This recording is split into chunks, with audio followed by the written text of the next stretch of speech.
Chandigarh mayor चुनाव में मंगलवार को आम आदमी पार्टी और कांग्रेस के इंडिया गठबंधन को ज्यादा पार्षद होने के बावजूद हार का सामना करना पड़ा। चंडीगढ़ मेयर चुनाव में बीजेपी की जीत हुई, जबकि संख्या बल इंडिया गठबंधन के साथ था। चंडीगढ़ नगर निगम चुनाव में बीजेपी के मनोज सोनकर की जीत हुई। मनोज को 16 वोट मिले। कांग्रेस आप के उम्मीदवार कुलदीप टीटा को 12 वोट मिले। चंडीगढ़ नगर निगम में कुल 35 सीटें हैं।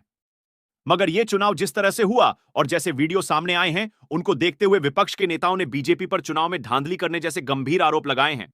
इन आरोपों की जड़ में वो 8 वोट भी हैं जिन्हें चुनाव के पीठासीन अधिकारी ने अमान्य करार दिया।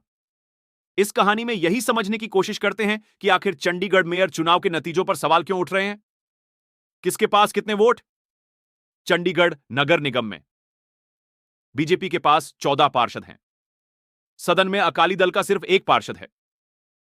इसके अलावा इस चुनाव में चंडीगढ़ के सांसद को भी वोट करने का अधिकार होता है। यह सांसद बीजेपी की किरण खेर है, यानी बीजेपी के 14 पार्षद, 1 सांसद और शिरोमणि अकाली दल के 1 पार्षद को मिलाकर 16 वोट होते हैं।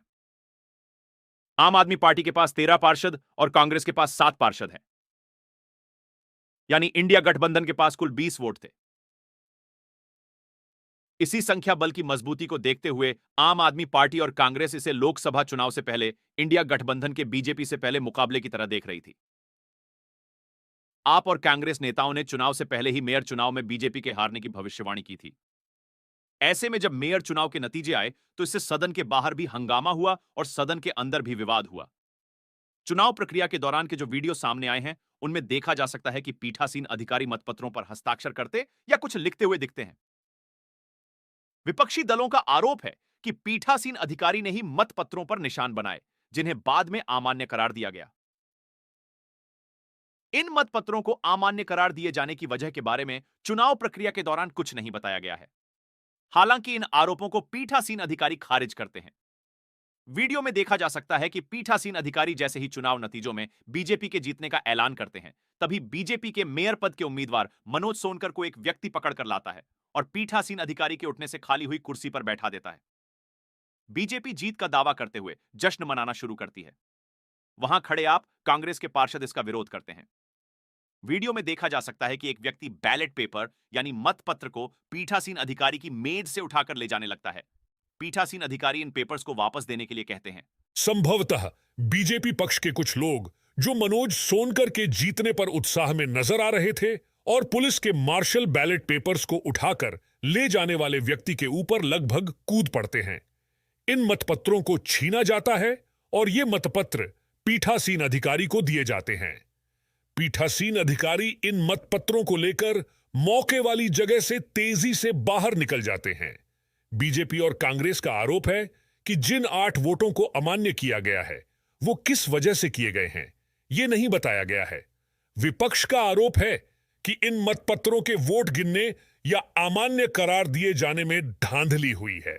इस विवाद के केंद्र में आए पीठासीन अधिकारी अनिल मसीह ने समाचार एजेंसी एएनआई से बात की। अनिल मसीह ने कहा, जो मेयर चुनाव हुआ वो प्रक्रिया बहुत शांतिपूर्वक चल रहा था। सांसद के वोट मिलाकर कुछ 36 वोट डाले गए। जब हम मतपत्र जारी कर रहे थे तब आम आदमी पार्टी और कांग्रेस के पार्षदों की चिंताएं थीं कि मतपत्रों पर कहीं निशान है, तो करीब 11 मतपत्र बदलने के लिए उन्होंने कहा। मैंने उनकी गुजारिश का सम्मान किया। उनके 11 मतपत्र मैंने साइड में रखकर उनको नए 11 मतपत्र जारी किए। वोट जब पड़ गए तो वोटों की गिनती शुरू हुई। अनिल मसीह बोले, मैंने प्रक्रिया के तहत नतीजों का ऐलान किया कि बीजेपी को 16, आम आदमी पार्टी को 12 और 8 वोट अवैध हैं। ऐलान करते ही मैंने बीजेपी के पोलिंग एजेंट सौरभ जोशी और आम आदमी पार्टी कांग्रेस के पोलिंग एजेंट योगेश ढींगरा जी से गुजारिश की कि आप आगे आकर ये सारे मतपत्र चेक कर लें। मगर कांग्रेस, आम आदमी पार्टी के ये लोग पेपर चेक करने की बजाय कूद पड़े। उन्होंने आकर बैलेट पेपर पर कब्जा कर लिया, उसे फाड़ा। पीठासीन अधिकारी अनिल मसीह जवाब देते हैं, मतपत्र में कुछ टिक मार्क या निशान नहीं होने चाहिए। वोटिंग के बाद वो निशान जिन 8 मतपत्रों में पाए गए उनको हमने अमान्य करार दिया।